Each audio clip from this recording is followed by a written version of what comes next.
Yes, sir! Eto na, medyo mainit-init to dahil merong opinion dito, si Choke Maestro. Meron siyang nilabas na parang statement na para sa kanya daw, si Looney ay talo dapat kay G-Clown at nabodybag daw ni G-Clown. Si Looney. Eh, tignan natin kung tama siya.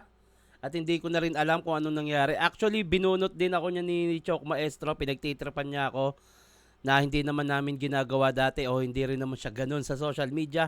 Bigla niya ako pinagtripan. Kaso yun nga, nung pinalagan ko, tumigil. Hindi mo ako madadaragang boy. Anyway, bati tayo galing to sa Sinagtala versus Ice Water. Tito, nag-champion na yan si GL sa process of elimination. Kalaban niya si Tweng sa finals. Champion ng freestyle din. Okay. Okay. Mga magpapabate. Sana maisip ni Enigma susunod na alter ego battle Shernan vs. M-Site. Mas matindi siguro reaction dun. Si M-Site na may alter ego na yun, yung Everready na kalaban niya. Si Ghost Leap. Ay, hindi. Si Carlito pala. Kalaban niya.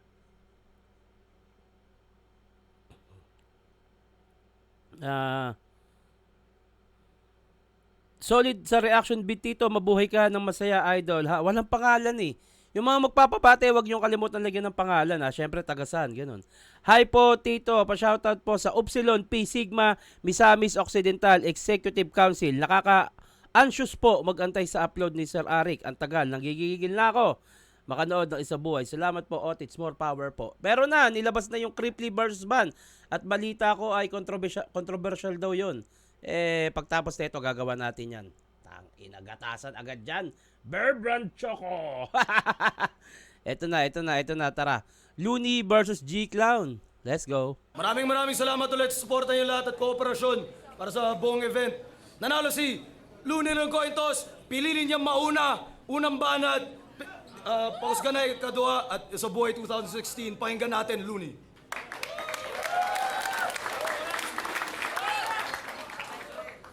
Davao, handa na ba kayo? Ito yung parang yung nag-costume siya ng napanood ko yung Terrifier pero hindi naman siya si Terrifier dito. Nag-clown siya kasi nga G-Clown. Pero para siyang si Terrifier dyan eh. Unang bira! Alam mo bang ginugel kita? Putragis ka, lumabas na resulta, isa. Facebook mo pa. Ang tumal, di ba? Sa isip-isip niya siguro sa wakas sisikat na siya kasi Looney na to. Sa isip-isip ko naman, sino ba tong loser na to? Lugi ako! Ang ganda ng magkasunod na rhyme dun. Sino ba tong loser na to? Lugi ako. Loser, lugi. Ang galing nun. Kuya Enigma, ano tong kalaban ko? Walang kwenta. Ang pangit pa.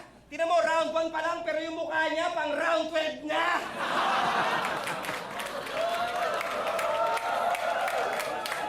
Sabi mo, manalo-matalo, panalo ka na? Talaga? Sarap mong sapakin. Manalo-matalo, tandaan mo to, tarantado. Bano ka pa rin! Huwag ka masyadong maangas dyan, Mr. Payaso na gangsta. Kilala ka lang naman dito sa liga bilang pangalawang panalo ni Damsa. Akala ko pa naman malakas kalaban, sabay ikaw lang pala, kalapastanganan. Ang sarap banatan, kakayurin ko yung sapatos ko sa kalsada pagkatapos ko itong matapak-tapakan. Ganda nun. Yung image rin nun, no? Kakayurin pa sa kalsada pagkatapos kong tapak-tapakan. Galing nun. Tangina. Malaking advantage din yung costume, syempre. Pag ako na lumalaban, maraming tao. Pag ikaw na lumalaban, palaging talo. Tandaan mo, hindi tayo magkamatch. Nagkataon lang talaga na magka-bracket tayo. Kasi ikaw yung klase ng payaso na dapat pinapaalista sa flip-top. Ako naman yung klase ng payaso na mukhang bukalista ng Slipknot. Tangina. Ikaw yung klase ng payaso na wala lang, papampam. Ako naman yung klase ng payaso na masahol pa sa kalaban ni Batman. Subukan mo makipagsabayan para ka nakipagsapakan kay Van Damme. Makakatikim po ng tadyak sa mukha niya na mula sa talampakan ng Spartan. Kasi ikaw yung klase ng payaso na puro lang ganito. Ako naman yung klase ng payasong kumakain ng puso at takdo at madalas galing mo nun. ako matatagpuan sa loob ng bangungot ng anak mo. Magdodoorbell ako sa inyo alas 12 ng tanghali. Pagbukas ng pinto ng misis mo, malaking revolver ang babate. Tangina. Kablam! Naku po, kalat ang dugo, basag ang bungo na parang bote na nasagi. Uubusin ko yung inchik beho mo na lahi gamit ang dekadena kong lagari maliban sa dalawang anak mo na parehong nakatali para merong magkwento na nangyari sa mga reporter kung sakali. Tangina, grabe yung imagery nun, no? Mula sa pagpasok ng pinto, may dalang revolver.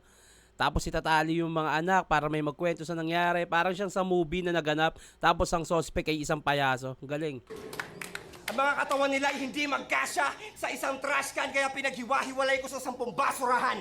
Hanapin mo na lang kung nasan. Wala nang personalan. Diretso na sa hukay ito. Kasi wala namang interesado dyan sa personal na buhay, mo. Damn. Walay kailan mo diri sa Davao, do, pauli. Bisag wala na yorado. Siguradong panalo na uli. Naghihintay na sa Maynila yung kabaong mong puti. Check-in ko na lang yung bangkay mo sa eroplano pag uwi. Grabe yung round 1 ni Looney. Makikita mo talagang yung sa horror movie na clown kung paano maging brutal. At the same time, syempre, punto pa rin sa kalaban. Anyway, pakinggan natin G-Clown. Eto na, tara.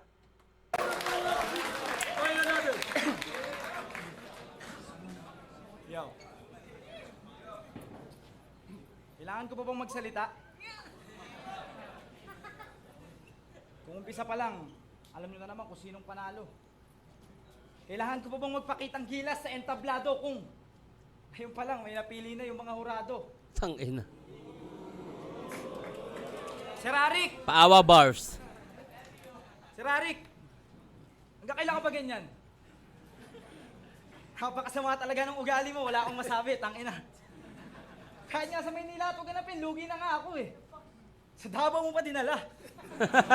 Pero manalo't matalo, di na yun sa akin mahalaga. Dahil ngayong kalabang ko na si Looney, tangina. Talo na talaga.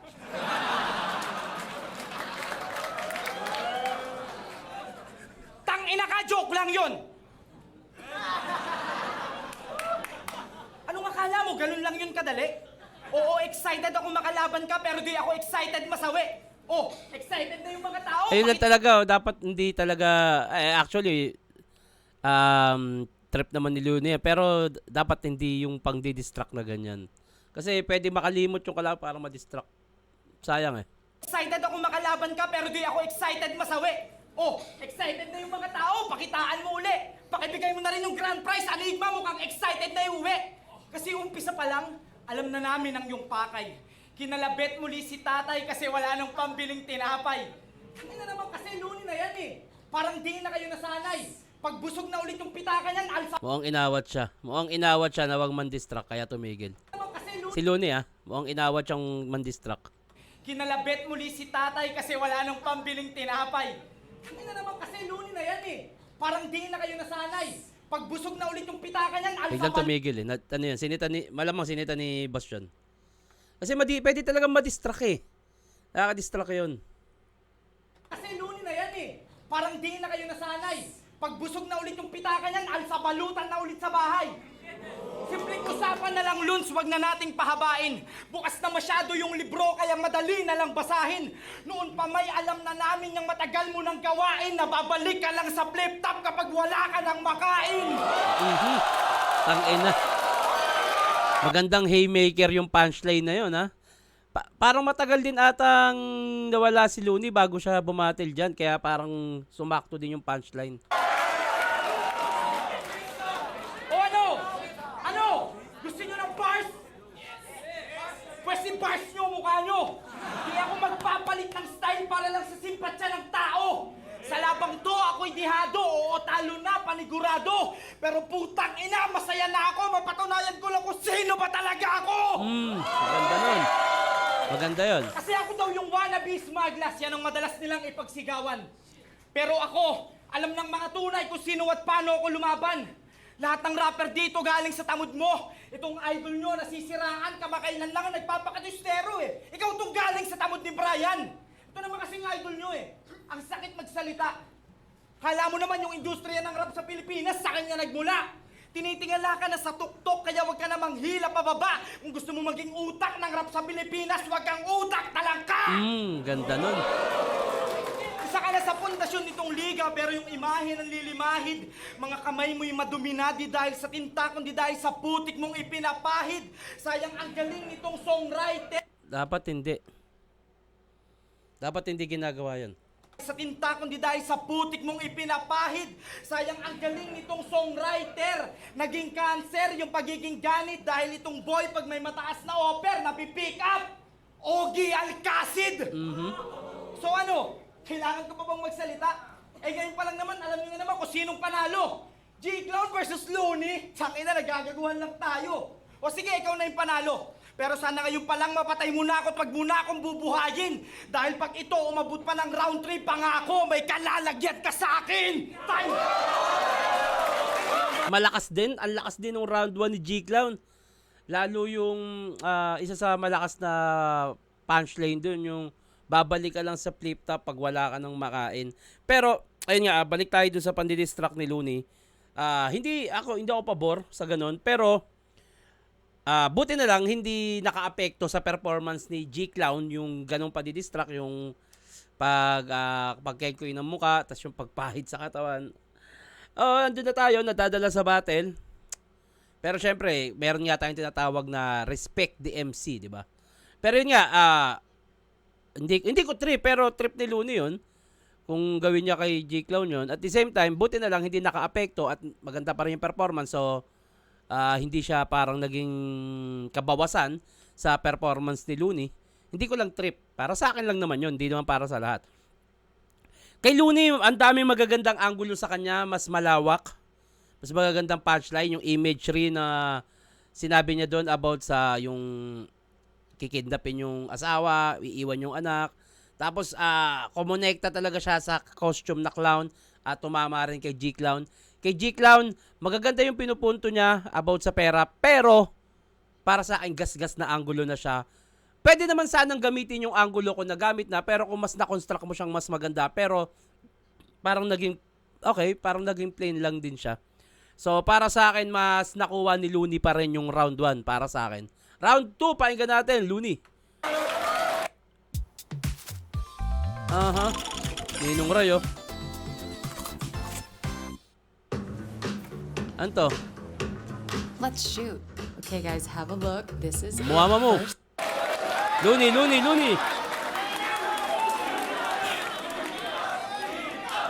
Yo! Yan na ba yung pinag-practicean mo araw-araw mula morning hanggang gabi?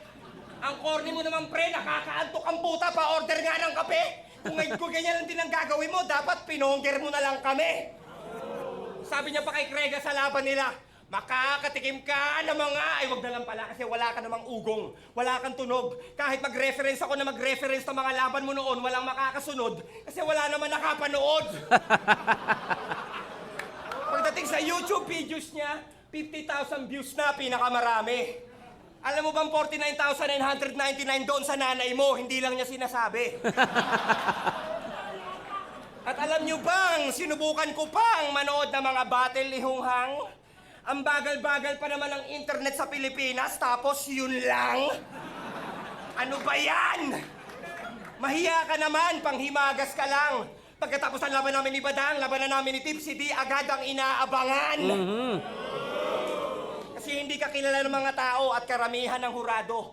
Kahit ikaw yung lihiti mong amo, kinakagat ka pa rin sa braso ng sarili mong aso. Kasi hindi ka kilala, ni hindi ka kinikilalang kaibigan ng mga akala mong barkada mo. Pinakasikat mo na naging status sa Facebook. Hi guys, bakla ako. Haha, narak ka bro. Ang pagkakataong mong to'y wala ng pag-asang maulit.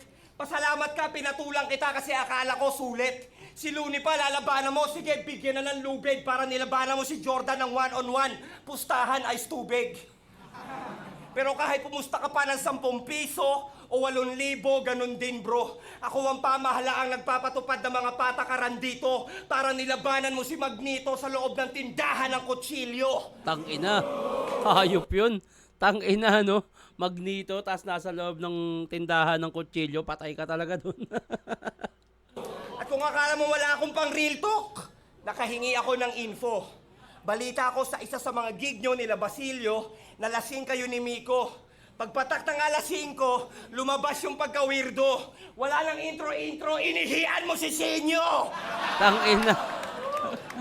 Ito yung tungkol sa inihian ni G Clown si Sinyo. Abangan nyo yan sa podcast namin ni G Clown. Sasagutin nyo yan. Nako, maganda yun. Tama ang narinig nyo. Inihian niya si Sinyo. Binanggit niya pa yon sa interview pero pina-edit mo yung video. Alam mo kung kanino ko nalaman to? Kay Kuya Kevin pa mismo! Tinaglag. Miss kasi mismong misis mo na yung source. Mismong misis mo pa yung source. Ang tanda-tanda mo na nga, umiihi ka pa sa shorts. Kawawa naman yung asawa nito, palaging bitin sa banatan. Para ka daw kasing fire exit, ang bilis mong labasan. Pero Tangina. hindi ko na kailangan magsaliksik ng lahat ng yon dahil marami kang kaibigan traidor. Kevin De La Cruz, pwede bang humingi ng pabor? Sige na, tol. Sa susunod na malalasing ka, huwag ka naman sanang wiwi galore. Kung saan-saan na lang eh. Sa ceiling, sa floor, sa gilid, ng door, sa ventilador. Kung may liga sa pag-jingle, ikaw ang leading sa score. Ihi pa more! Tangina. Ang ganda nun. Natatandaan ko yung punchline na to, ihi pa more. Tapos sinet up niya sa napakagandang multi. Gago. Ang lakas ng round to ni Looney. Mas malakas yun sa 1. Lalo yung, ayun nga, yung real talk na inihian si Sinyo. Tapos ceiling sa door, sa ventilador, ganon. Ihi pa more, ganda nun.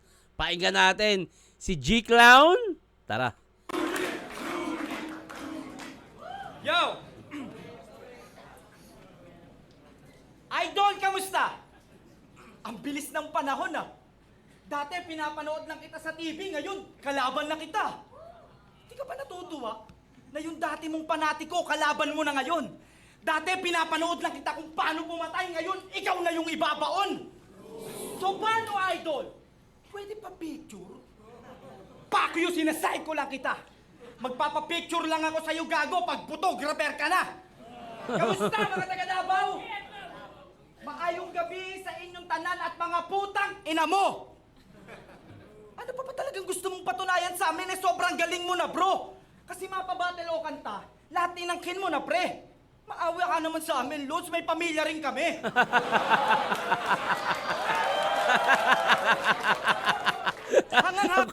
Ang simple pero ang kulit eh, no? Tangina, sobrang galing ni Looney. Tangina lang yan. Maawa ka naman, may pamilya din kami. Kami naman.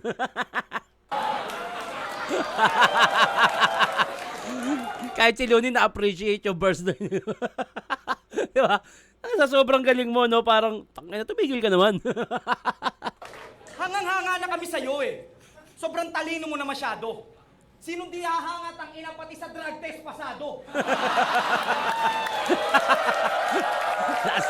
Last din nun. Pero bago mangyari to, ako'y dumaan muna ng simbahan. Nanalangin na sana iligtas ako makarating ng Davao at naway gabayan ako bago lumaban.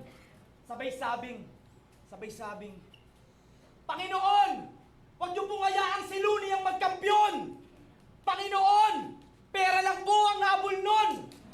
Wala po siyang pambayad sa operasyon! Ako na lang ang papanaluhin mo, Panginoon! Tutulungan ko na lang siya makalikom ng donasyon!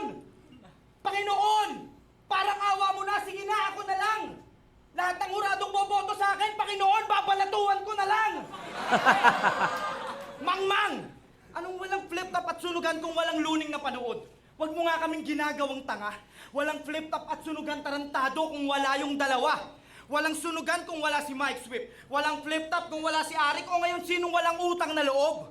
Eh kung walang flip-top at sunugan, gago, walang luning mapapanood. Nice point din naman. Pero, nice point, pero may point. Alam naman natin na malaking bagay din kaya na-discover o pinanood ng flip-top dahil kay Looney din. Ito pa yung idol nyo, si Looney. Yung idol nyo walang kwenta. Na umaastang taong simbahan pero sumasamba sa pera. Ito pa yung idol nyo, si Looney. Yung idol nyo walang kwenta. Na kahit may asawa at anak na, may tangan pang litrato sa kubeta. Ito pa yung idol nyo, si Looney. Yung idol nyo walang kwenta. Yung kanang kamay na ng gancho kay Francis Magalona. O ano? Ito yung idol nyo! Yung idol nyo walang kwenta na sa kagustuhang mabili si Looney pati si Marlon ibinenta! Ganyan kakupal tong si idol. Talagang lihiti mo. Pero wag sanang dumating sa puntong sisihin mo si Looney pag di mo na mabalikan na sarili mo! Ganda nun, ganda nun. Ganitong disclaimer, puking ina What's nyo. up mga trader at welcome Ano yun? nga pala dito Bahala sa ka! Great Round 2 halos ano eh. Actually, ang dami rin magagandang punto ni J. Clown dito. Ang problema nga lang, yung pinupunto niya pa rin yung about pera. Naulit na naman yung anggulong mukhang pera, no? Pero, ang ganda rin nun nung, ano, yung, anong walang flip top, ay walang Looney, walang flip top, walang Looney na panood. Kung walang anik, hindi, parang hindi totoo yon. Pero alam naman natin kung irerebat ni Looney yun, maganda rin sana. Pero ang dami rin magagandang mga punchline ni G Clown dito, lalo yung panghuli. Kaso may mga setup siyang parang nauulit yung word. Yung ito ba yung idol nyo? Ito ba yung idol nyo? Ito ba yung idol nyo? Ganun. Kay Looney naman, mas kalat talaga. Tapos ang ganda ng mga yung about sa yung panggitna na hanggang patapos yung ihi pa more ganun. So akin tingin ko sobrang dikit ng round 2 na to, pero kung mas sariwang anggulo, kasi yung mga napiling anggulo din ni G Clown is parang narinig na parang inulit mo lang, binigyan mo lang ng ibang damit, parang ganun. Kay Looney mas sariwa yung anggulo. Sa bagay, Looney kasi babad na sa battle. Ayun at ayun yung masisilip mo sa kanya. Para sa akin, dikit lang to, pero lumamang para sa akin ng konti yung kay Looney dahil sa mas kalat yung anggulo, mas tumama kay G Clown. 1 and 2 para sa akin, ano yun, Looney yun. Bati tayo bago natin mag round 3. Boss, review mo po yung laban ni Cripply at Ban. Panoorin nyo rin po yung judging. Medyo may dayaan na nangyari, boss. Salamat. Walang dayaan na nangyari dyan. Pero titignan natin. Pero ako, para sa akin, naniniwala ako na walang dayaan na judging sa flip top. Meron sigurong katangahang judging. Meron ganon. May tangang paghurado, pero yung pandadaya, wala yan. Siguro tanga, meron. Okay. Okay, pre-mid na lang yung Bosher na. Kahit sinong humarap sa battle niya, pasok pa din yung line niya na yon. Yung sinabi ni J Block. Okay, round 3, Looney. Pero nakuha na ni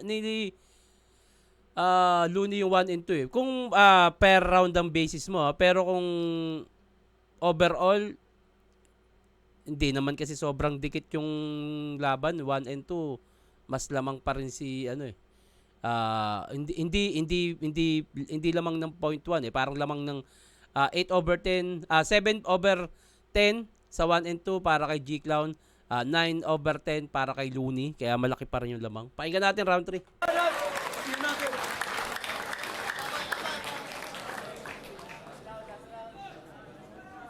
Ano yun? Tubig? Tubig nga.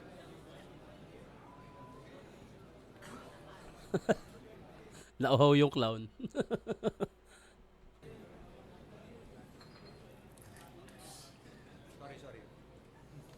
Pasensya na, hindi niya na rin alam kung saan niya ibubuga yun. Malamang yung mga makeup niya na ano na sa bibig. Gusto ko lang ninyong malaman, dapat nung second sight pa kami naglalaban. Kaso pinaurong niya sa aspakan. Tapos pinaurong ulit sa Pakusganay. Halos 5 buwan na yung handaan. Kung di kuryente lamang ang mga duwag, ikaw na ang pinakasaksakan.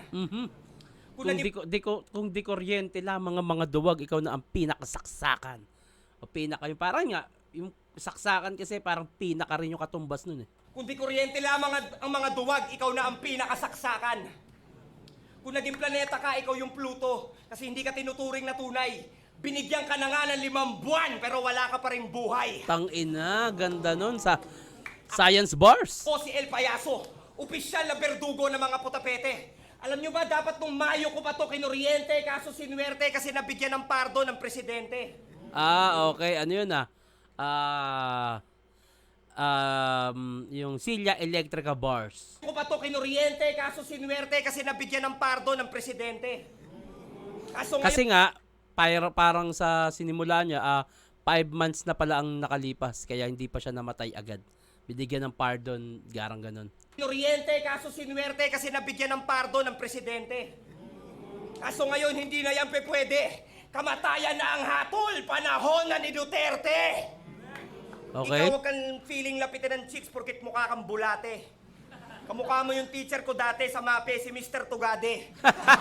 Kamukha mo rin si Maki, si Price Tag, si Badang, puta, ang dami. Ganyan pala siguro talaga itsura mo pag produkto ka ng bukake. Ano yung bukake? Hindi ko alam yun.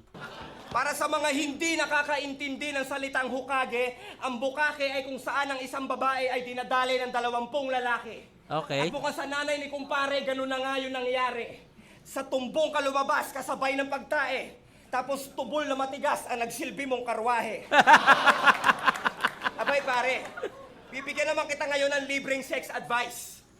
Araw-araw ka mag-exercise at kung pwede ko sanang i-emphasize na bawas-bawasan mo yung extra rice. Kasi mukhang hinihilamos mo yung chili hot sauce kapag kumakain ka ng crispy nachos.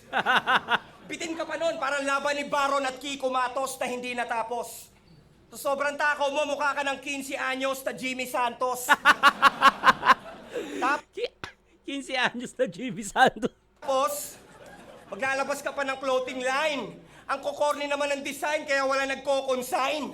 Ano ba yung kinuha mo mga graphic artist doon? Colorblind? Rat, parang Columbine. Rap style ni Glock at Ismag ay pinagko-combine. Yun ang tinatawag ko na double time, pero yung bottom line, Jolo Grime. Puro pakata. Puro pa sa kalyat pamparami na kadalasan ay dinadaan na lamang sa arte ng pagkasabi. Yung estilong ginagamit mo, si Smaglas ang may-ari. China yung galawan, gayang-gaya pagkayari. Bawat ilandang at hilatsa, bawat bagsak niya at hati, pati pagkumpas ng mga kamay hanggang sa pagbasa niya ng labi. Puro pakata, pinag-iinteresan. Halatang-halata naman na walang laman at pinipilit bilisan. Kapag ako nag-rap na mabilis, pati kidlat nalilintikan. Pero malinis na iintindihan, nakikinig lahat yung flip-top nagiging sinihan. Ngayon, bibigyan ko kayo ng mini trivia na parang Wikipedia. Mini Alam niyo trivia, ba yung may Wikipedia. hawak dito ngayon, manager ko dati sa Sticky Media. Naninakawan ako ng 1 milyon, tapos nag-feeling ninja at naghanap ng mga bagong magagangong rapper na ibibida. Mga rapper na tulad mo, mga typical na bobo. Sobrang madali lang mapa-oo. Maniniwala agad pag sinabihan mo bibilhan ng auto. Ang hindi mo alam, yung manager mo, middleman lang, middleman loloko. Oo, umamin ka na, kunwari ka pa. Akala mo pro-artist, con-artist pala. Yung manager mo matindi. Pero huwag ka mapapraning prep, huwag ka maririndi. Hindi ka mapapakinabangan nun kasi wala kang silbi. Dapat magpasalamat ka na lang at nakalaban mo ako. Wala nga naman bro. Kung para sa'yo maaga yung Pasko, para sa akin naman isang ordinaryong Sabado lang to. Tang-ina, ang ganda nun. Ang lakas, all 3 rounds. Nang wow, panchaw, puking inang, sarap nyo, no? May stock ako nyan, eh. All 3 rounds ang lakas nung kay Looney. Pakinggan natin to si G-Clown. Ano kayang sasabihin nito? Nakalimutan ko na kasi pero napanood ko na to. Pakinggan natin! Sa totoo lang, Luns, masama ang loob sa'yo ni Enigma. Kasi sa tuwing may laban at pagkakaperahan ka lang daw nagpapakita. Ano ba klaseng utak meron ka? Ba't papalit-palit ka ng ugali? Cebuano ka, di ba? Pero ba't yung pinupunto mo'y di mawari? May mga nakausap akong organizer. Pare ko'y naguguluhan sa iyong lahi. Hindi ka naman daw kasi Indiano, pero ba't ini-Indian mo sila palagi? Bakit ka pa nga ba sumasali? Dahil mahilig ka mangupal at manggago? Kupal ka gago! Sumali ka para mangupal, baka sa pera ka mo! Konting panahon na lang. Pera na nasa naman. Pera, na yung... Pera angle na naman. Naulit to. Sumali ka para mangupal, baka sa pera ka mo! Konting panahon na lang tanga, nasa pera na yung mukha mo! Sumali ka lang pala para mangupal eh! Sana nagsuntukan na lang tayo! Hari ng tugma! Ulul! Wala kang maloloko. Kanang kamay mo lang ang maaaring lumapat dun sa trono. Papaano ka naging hari? Sa pagiging ganit ka nabuhay. Impostor ka lang na hari. Nasa langit na yung tunay. Razisem. Pero seryoso, ako'y nahirapan maghanda. Sa dami ng butas kong sinilip, mata ko'y muntik ng mamaga. Takot ko ay nilabanan hanggang yung nervous ko'y mawala. Hindi ako umiinom na kape sa Starbucks kaya wala tong daga. Tila na-trap na tong si Idol. Tangina. Ayun yata yung issue dati na may nakitang daga dun sa may stante ng Starbucks. Kaya ginawa niyang burst to. 2016? Okay. Umiinom na kape sa Starbucks kaya wala tong daga. Tila na-trap na tong si Idol. Pero di niyo paramdam. Nakakalungkot isipin, sasabit kong kani-kanino para lang may kasikatang makamkam. Idol, ang sakit isipin, di ba ang dami mong alam? Yung future hip-hop ng Pinas, nakiki-futuring na lang! Tapos kinay-question mo si Badang, na kayo matanda na kaya ba't sumasali pa sa ganitong klaseng pakulo? Ang kapal ng mukha mo. Kasabayan mo lang siya, tarantado, pero ba't di mo alam yung pinipunto ng tao? Kahanga-hanga si Badang kahit laging talo. Pamilyado, pero paulit-ulit sumasali para lang sa eksena. Eh ikaw kaya sumasali, tangina mo dahil sa pangangailangan mo ng pera. Humupas na yung katanyagan mo, kaya kung kani-kanino na lang sumasama. Buti pa si Glock 9 alalay ng hari, samantalang ikaw alalay na lang ni Abra.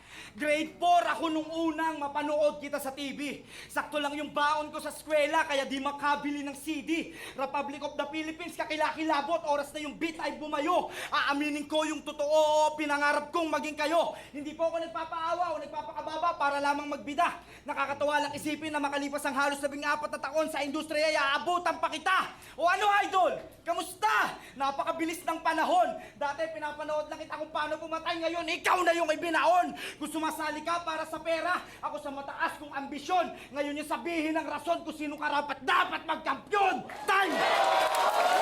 Ganda ng punto. Actually, yung gantong ginawa ni G-Clown, parang nakikita ko to sa style ni Shea na parang yung isa, mahaba yung, meron siyang istoryang kinukwento na ang pinaka babagsak, ang pinakamagandang punchline sa dulo na sa ender. Na parang gumagawa siya ng, habang sa round 3, nag-i-speech siya, para siyang bumubuo ng bomba at pag binagsak niya yun sa dulo, ayun yung, ganito kalaki yung bomba na yun.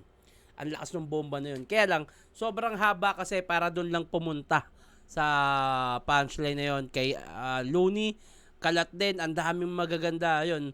Ang nilamang ni Looney dito, mas marami at mas kalat talaga yung angulo ni Looney. Kay G-Clown, alos all 3 round tungkol sa pera. Na parang, ayun nga, gamit na siya eh. No? Ay, Looney ako dito, all 3 round. Pakinggan natin to hanggang sa mga hurado. Tara.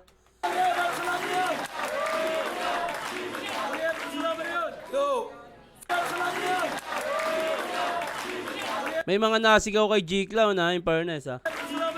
Yo, Flip Top, Pakusganay, ikaduha, huling laban na ng gabi para sa Buhay 2016, Looney vs. G-Clown. Flip Top, magingay, isa pang beses para sa ating Yeah. Maraming salamat ulit sa lahat ng suporta lagi, Davao. Boto, 6-1 Oy, para kay Looney. 6-1, may isang bumoto kay G-Clown. Tara, tignan natin. Shoutout kay G-Clown! So, yung sinabi ni Chok Maestro na body bag ni G-Clown si Looney, di naman. Tingin ko, kaya ginagawa ni Chok Maestro yung ganyan yung, ako, binunot niya ako, si Looney naman binubunot niya. Marunong mga nasa top na battle rapper. Most viewed talagang pinipitas. Pero tingin ko, kaya ginagawa ni Chok Maestro yun, mayroon siyang pinagdadaanan. Kasi hindi ganyan yan eh. Hindi ganyan yan. Actually, pag nagkikita kami yan, nagbabatian kami yan ni, Sak Maestro. Babatian kami yan. Goods kami yan. At kahit kailan, hindi naging ganyan yan sa akin. Yung pagtitripan ako sa internet, alam niya naman papalagang ko siya eh. Tingin ko may pinagdadaanan siya o baka bumalik na naman sa... Anyway, hindi ako naniniwala doon sa sinabi niya na binadibag ni G-Clown si Looney. Hindi, malabo. Judges, pakinggan natin. Krega. Sa bumoto kay Looney, Okay? dahilan ng pag-uungkong ko sa kanila. All 3 rounds, pinuto ko si Looney kasi mahusay yung pinupunto ni G-Clown. Para sa ni Looney na may magandang pinupunto, pero yung kay Looney talagang binigyan niya ng skills, content, bigat ng content, tsaka Tama. Tama rin. consistency ng mga linya niya. All 3 rounds binigay ko kay Looney. Pero hindi ibig sabihin na malayo yung ginawa ni G-Clown, tangina mahusay pa rin. Actually, malakas din naman yung kay G-Clown eh. Kaso yun nga, yung angulo. Yun yung nagkatalo. All 3 rounds, na puro pera. Ano mo yun? Sa akin, Hindi naman puro pera. May mga pera angle na alam mong gas-gas na at hindi na... Buti sana kung na-construct o meron siyang mas magandang idea na ibabagsak para sa punchline na mukhang pera. preparado talaga si G-Clown, pero mas nanay talaga yung yung willingness ni Luni para manalo sa isang round. Yo, check. Sobrang dikit ang laban. Napakadikit ang Nikki, laban. oh. Yung round 1, binigay ko kay G-Clown. No? Matindi yung mga pasabog ni G-Clown. Yung pinupunto niya. Pareho silang may pinupunto eh. Yung round 1, binigay ko kay G-Clown. Sa round 2 at sa round 3, so pareho silang may pinupunto. Pero para sa akin, mas constructive yung ginawa ni Luni sa yung mga linya niya, pagkasunod-sunod ng linya niya. So napakadikit ng laban actually, pero yung round 1 binigay ko kay G-Clown. Round 2, round 3, Luni. Yo, Rudik. Binigay ko yung boto ko kay Looney. Bakit? Round 1, panalo si Looney sa pasimplihan lang ng pagka-layout ng mga bars niya. Simpleng-simple pero tumatatak. Round 2, panalo si G-Clown. Yung angles niya sa round 2, mas malakas. Round 3, panalo si Looney. Lakas ng boses. Kasi consistent pa rin yung angles niya pa iba-iba, katulad nung sa round 1. Tapos, kaya niya na outperform si Parang pinagsamang itsura ni Rudik dito ah. Haring Mangi tsaka Prus ah. G-Clown kasi sa round 3, binalik pa rin ni G-Clown yung angles niya sa round 2, which is yung personals. Okay. Oh, Yun, kaya binigay ko yung boto ko kay Looney. at galit. Next. Ito. Oh! Dinoto ko si Luni. Pucha! Pucha, inang yan! Anyari? Puta, ina, binoto pala ni si Sak Maestro si Looney dito. Tas after ilang taon, si G-Clown binadibag... Tang ina nga, anyari?